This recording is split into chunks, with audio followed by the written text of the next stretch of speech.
swap, gonna swap to a roller, aluminum heads, different intake, retune everything for it.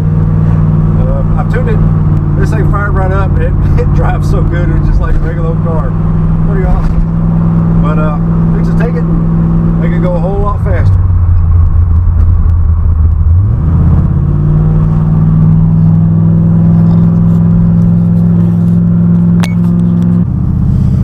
Just driving along. This thing cruises really well. You have to keep it pulled one way to keep it straight. Alignment's off just a little bit, but other than that, it drives good. Transmission feels pretty good.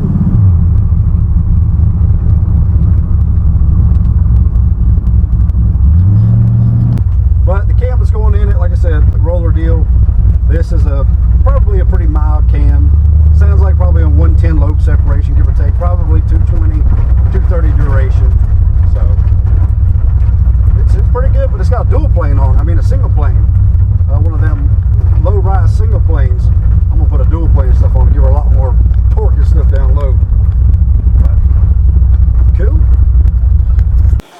All right, I'm over here at Foxholler and just getting started on Chris's Camaro. We're gonna pull all this top end off, do a cam swap, head swap, intake swap, put a roller cam in and all that stuff. I went and pulled number one plug and that does not look happy. There's a lot of oil in there. So hopefully that's valve stem seals and not blow by. When I get the heads off, I'll be able to look at the number on the piston. It's supposed to be 30 over, it's supposed to be a 355. So when I get all that stuff off, we'll find out exactly what this thing is. All right, got the alternator off, radiator, water pump, all that stuff. Now I can get to it, bring it up on number one. Mark the distributor, pop the distributor out, pull the intake, valve covers, headers, heads, time cover, pull bouncer, time cover, and pop that cam out of there. Check all that. Man, that plug looked awful. A lot of oil buildup on there. I'm hoping that's from valve stem seals. This heads are supposed to be pretty fresh heads, but they sat for any amount of time. Them valve stems get dried out and they just don't seal. And it's the way it works sometimes. But this motor's filthy because he drives his car. It's impossible to drive these things, especially like where folks like me and him live. We live on dirt road and stuff.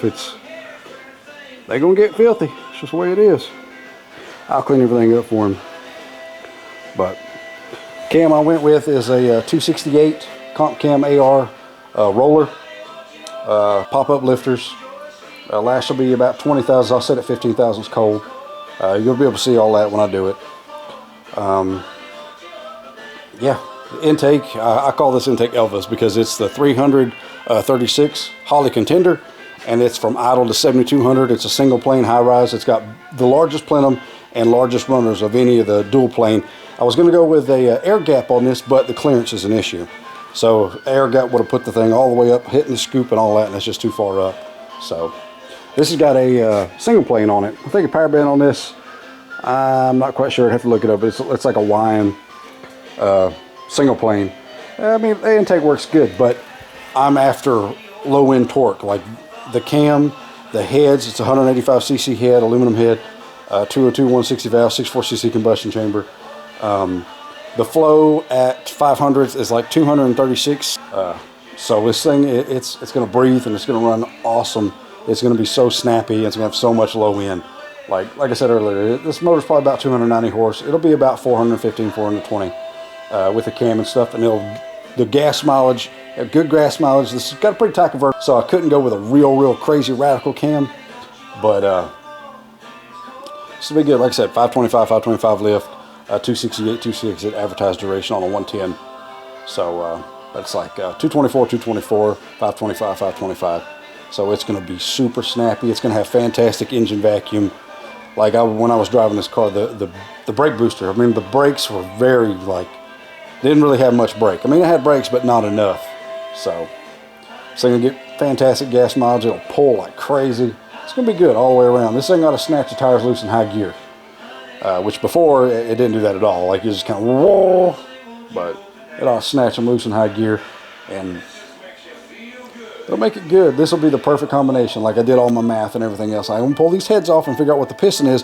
He said it was a 4-valve relief hypertectic piston, 30 over. And I've done the math, the effective compression, dynamic compression, all that, with that compression ratio. I think the compression ratio I come up with is like 9.23 to 1 or 9.2 to 1, give or take. So I did all my math with the cam selection off of that. So to pull these off, and it's got a dish piston in it.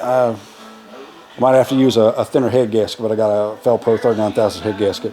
But like I said, I'll put all the information, I'll have all the information for the motor and stuff for the cam, all that stuff written down for him. But it should be a killer combo. Like I'm telling you, this thing is going to run. Like it ran pretty good when I drove it. It wasn't bad, but it's going to be, oh, so much better. And you'll see. Street dyno and all that stuff. I'm trying to talk him into bringing this thing down to the track and make a couple passes with it, because once he does that, he'll be hooked. That's an awesome old car, man. He drives the wheels off this thing, so that was my biggest thing when I was selecting the combination, is keep the velocity up, you know, keep the throttle response snappy, make it, you know, get pretty good gas. Well, it'll actually probably get fantastic gas mileage, actually. I could pull the carburetor apart and change some jet in it and open up a power valve restrictor circuit and actually lean the cruise out a little bit. Not sure what the AFRs were, but I couldn't get a read on the plug because they were so oil fouled. But yeah, the timing was good, and I think I had the timing set at 36 total advance, 36 or 38 total advance on this combo. But I'm not sure who built the motor, the bottom end and all that stuff. But when this thing's done, this will be a skull motor. It'll be mine because it's my brain that come up with the whole combination to make this sucker work. So the bottom end is still in there. I didn't build the bottom end, but I mean it didn't blow up when I was ripping on it the other day, so I'm sure it's probably fine. Good oil pressure and all that stuff, so I'm sure it's probably fine. But I'm turning this motor into one of my motors, because it's everything that's going in this come from right here, my calculations and everything that I know works for a small block. But anyway, like I said about that intake, that Holley Contender, the 336, I call him Elvis because it is the king of small block intakes. Man, that thing works fantastic. It's so good, so good. The air gap, it actually does better than Performer RPM, because you can get more RPM out of it, which later on down the road, if he wants to, you know, start really winding this motor out, he can. He'll be able to go up, you know, 65, 66, 6700 RPM if the bottom end will take it. I don't know. Like I said, I didn't build the bottom end, but from idle to 7200, and it is a awesome intake. Probably going to port match it to the heads and all that. But yeah, I'm gonna shut up and get back to work. Finish pulling this stuff apart. Gotta bring it up on number 1, market distributor, and pull the distributor, and then take the intake, valve covers, headers, and all that stuff off. But I figured I'd just kind of rant there for a little while. And I'll explain the lifters. I told Chris I would explain the lifters in the video of why I choose a pop-up lifter and how much better they are than just a standard lifter. Because when you take the load off the rockers, you can change camshafts without taking the heads and without having to take the intake and stuff off. The lifters, actually, when you take the load off them, they pop up and they set up above the cam, and then you can slide the cam in and out. And you can't do that with hydraulic flat tap and stuff. This is all roller stuff, but that's what he's going to do. It's a street roller. All right, valve covers off, distributor out.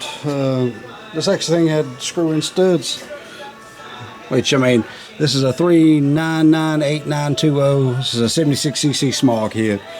Yeah, that's just a pretty much junk head. Old cast iron smog junk. So that makes you feel good, because that means this thing's going to pick up even more. But yeah, I did go with an angle plug head, which I might be regretting here in a few minutes. I don't know. All right, got the intake and all that stuff off. These header bolts sucked. They were big Allen heads, so they won't be going back in there. I'll buy a set of regular header bolts, put on this thing, because I ain't putting them back in. That's dumb. All right. Looks like they use shim head gaskets to try to bump the compression up. Could be wrong, but we'll see here in a minute. Alright, got the intake heads and all that stuff off. Fella put this thing together, done what I would have done, and used the shim gasket. See, these shim gaskets? Use them, people. They work good. They bump that compression up 1 full point. But what's awesome is I thought this was a 4-valve relief flat top piston. No, it's a 2-valve relief. This is like a plus I think 6, if I remember off the top of my head. I think it's a +6 or a +7. Pretty sure it's +6 because I had these same ones in one of my motors. CC. So the compression is going to be up. I can use a standard head gasket, which I was kind of hoping I'd be able to use. Use the aluminum head, 64cc. I need to do the math and figure out exactly what the static compression ratio is going to be. And then I can use the intake valve closing point, which on that cam I believe is 59 or 60 degrees. Figure out the effective compression.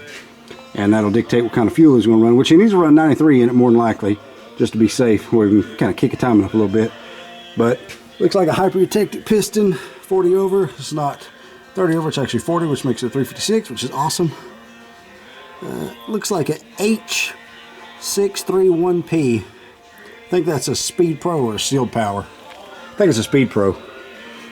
It's probably more than likely a floater, and it probably does have good rods and stuff in it, which is awesome. Probably not H-beam, probably I-beam 5.7. Block's not been decked. See right there? See, about 20 thousandths in the bore, so that's perfect. So good. There's quite a bit of this in the motor.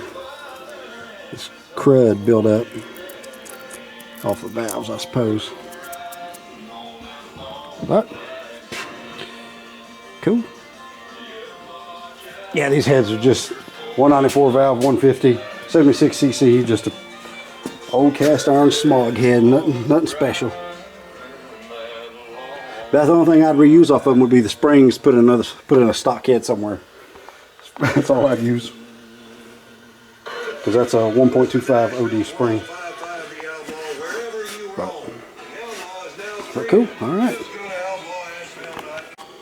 I've got the heads off, timing cover, lifters out. I'm fixing to pull the timing gear off the cam. Timing chain seems good. Not too badly worn.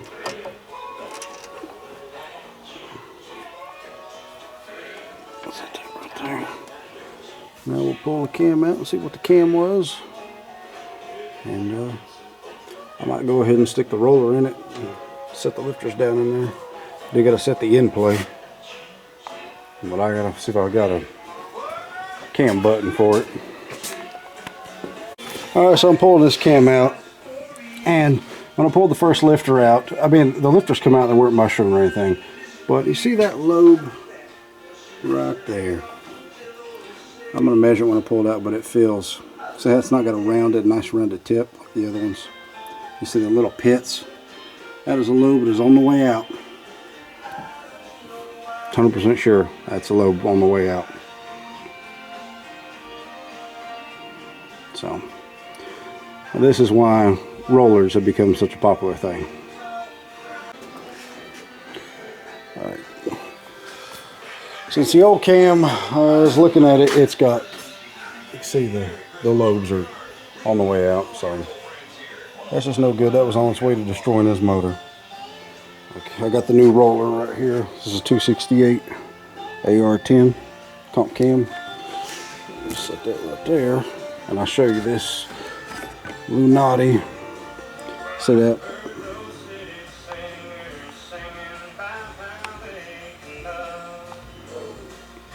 See that lobe?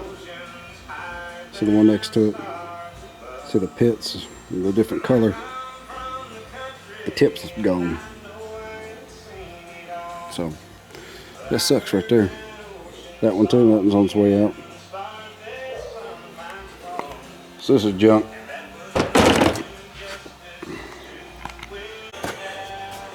Alright, I got Chris's cam out and it had a couple bad lobes on it. Well, they were on their way out. Discolored, the tips was rounded off on them or flattened on them, and you can see the pittings, which I was filming over there. But fixing to put in the new roller. Stick that in there and then drop the lifters and stuff in it, and I'm probably going to call it for tonight. But it's a good thing we caught that when we did, because that would have been bad.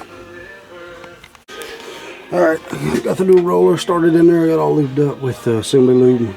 Slide my shaft in this hole.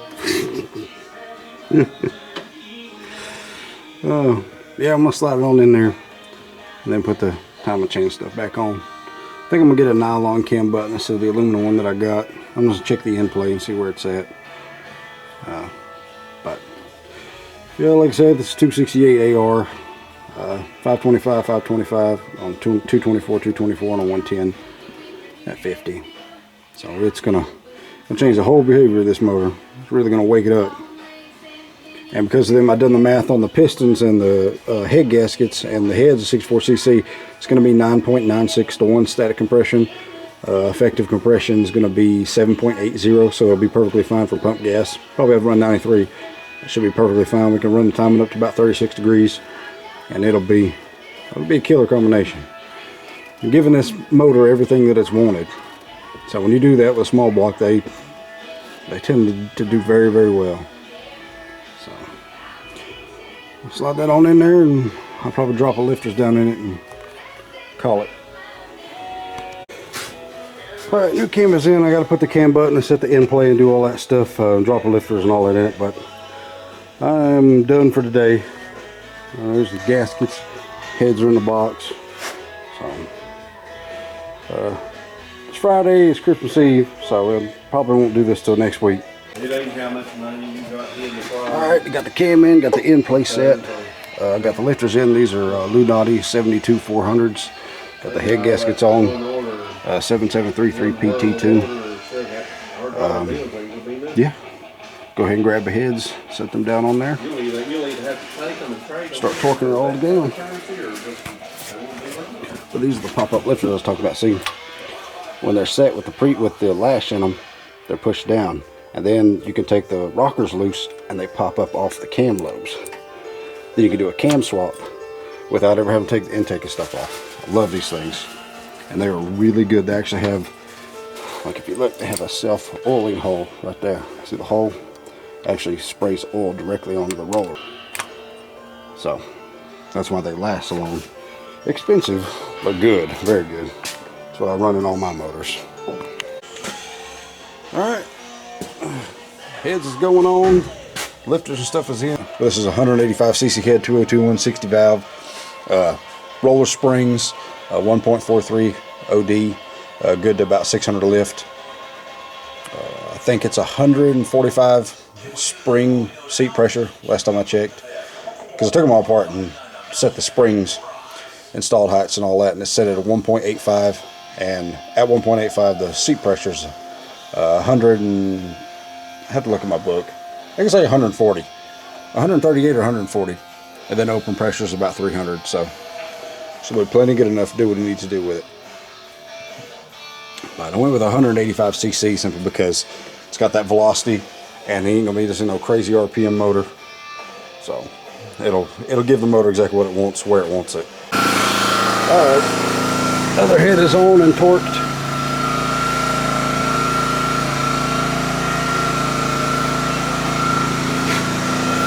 Making progress. I gotta go get spark plugs, some plugs for the heads for the where the water temperature in the unit would have gone. Yeah, so I gotta go run and get a couple things. So I'm gonna go do that and come back and continue on. Alright, rockers are on, push rods are in, guide plates, screw and studs, all that stuff. Got the balancer on and zeroed out. Now I'm going to adjust the valves, and then I can move on to intake, distributor, and water pump, and all that other good stuff. Alright, I'm setting the lash. I'm setting the lash at 14 cold. When that aluminum heats up, it'll expand, and everything will loosen up a little bit. It's supposed to be about 20, 21 when it's hot. So set them at 14 cold. When it heats up, it'll loosen up to about 20. Should sound about like a little bit of a sewing machine, just. But yeah, I've got 2 more on that side, then I come to the other side.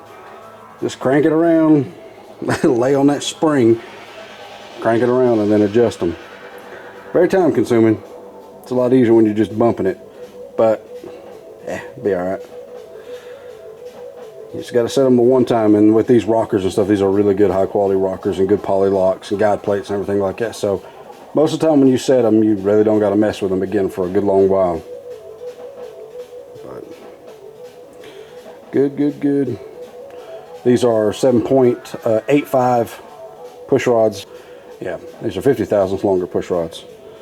So 7.850. It's not gonna sound good. It ain't gonna be. It's not gonna sound like radical. It'll have a boop boop boop boop boop boop boop boop, which is it don't have the, for one, it don't have the compression. It don't have the converter. It don't have a lot of. It's not gonna live 4,000 and beyond. So it don't need no big crazy radical cam in it, because it's just, you're just bleeding off cylinder pressure for no reason. So when the motor's gonna live, cruising around all the time about 2,500 RPM, that's where it's gonna live pretty much all the time. There's no need to put a cam in it that makes power 35 to 65. It's just, there's no need for it. So it'll be a pretty wicked little combination. This thing it run all right when I was messing with it. It ought to run fantastic when I'm done. Stuff just takes time to do it right. It just takes time.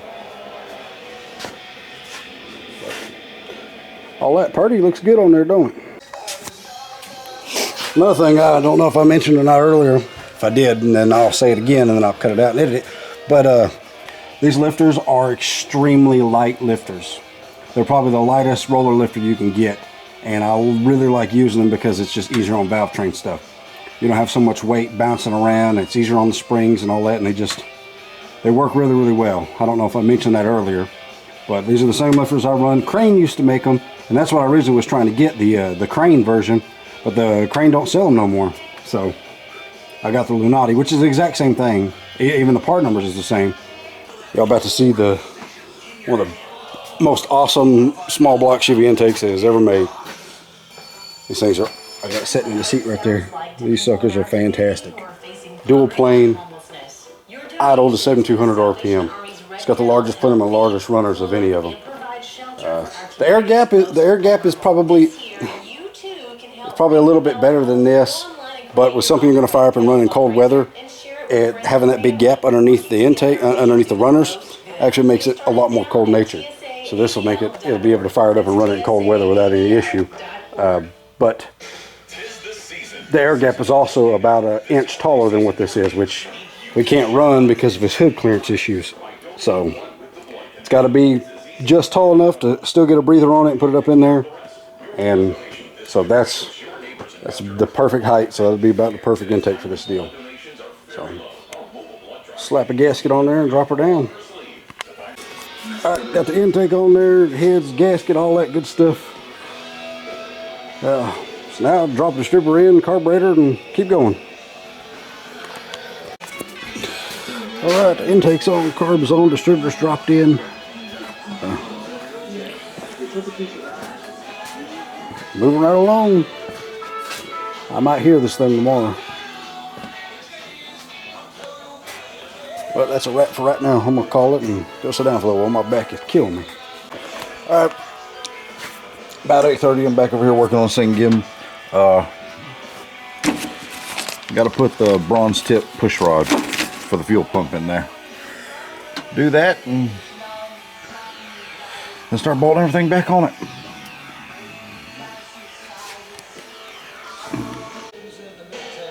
So that's a stock fuel pump push rod. This is the ones with the bronze tip. You got to use for rollers. Alright, I got the headers fit. Got the power steering on, water pump, pulleys, all that. Getting the headers to clear was a little difficult, but got it knocked out. Now I'm cleaning the valve covers. I clean this one, put it on there. Got to clean the other one. Getting closer. All right, got coolant in it and everything's hooked up and throttle's hooked up and fired it up and all good. I'll lean in here and fire it up one more time. But I ain't got the exhaust on it, it's still open headers. But so far, sounds pretty good.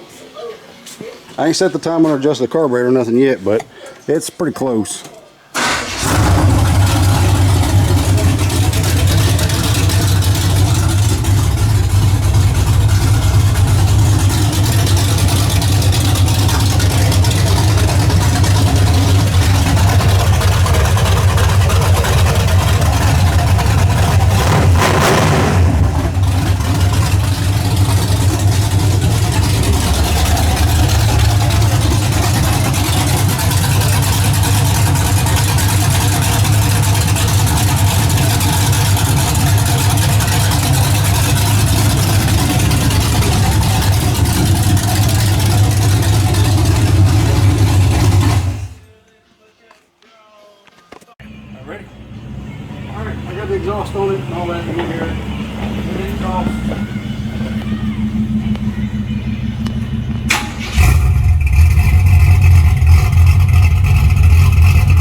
Pretty good. All right, Chris's combo is done. I'm gonna back it out and set the time and set it outside the garage. That way we're not choking on fumes and stuff. But there it is. You set this camera down. I'll back her out.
Good.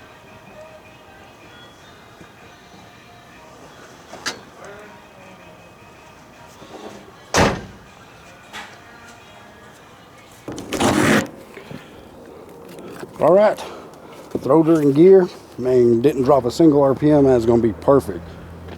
That motor and that deal, that's gonna be perfect all the way around. So, good. Now I'm gonna set the timing and adjust the mixture.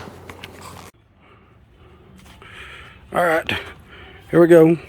Got her up to temperature. I think I need to fix the ground on the sending unit for the water temperature because it says 280, but it ain't nowhere near 280.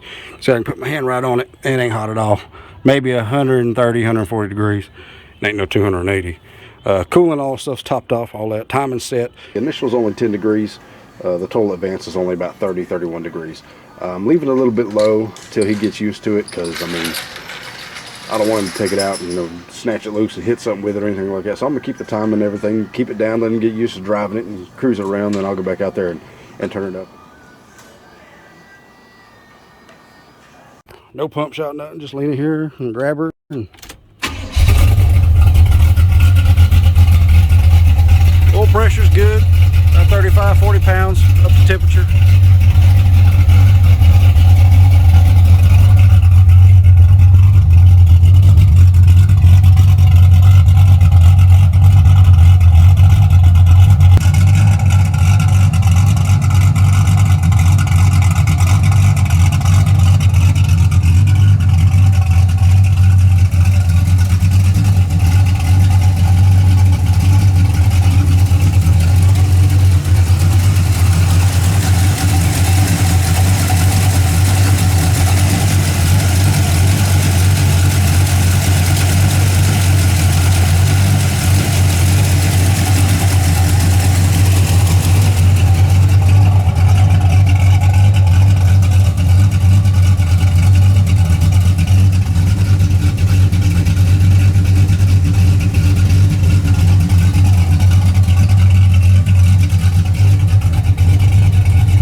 Shut her off. Right back up. So all right, I'm gonna call that good. I need to take it up a road, shake it down one time. But other than that, man, she's pretty good. So, there you go. I'm not going to complete the video till I do a street dyno. But I'm going to send this to you, Chris. You can check it out. So, got the exhaust on and everything. Everything's dialed in and everything's doing well. I am going to check the ground on this because there's no way, it's nowhere near 280 degrees. It's impossible. I get my temperature gun on it. Temperature gun shows about 140 and radiator's full and everything. So, but all right, I'm going to pause it right there. All right, drain the oil. Put some fresh in it now. Got the filter on. Yeah, I'm going to take it up the road and shake it down and then take it to Chris.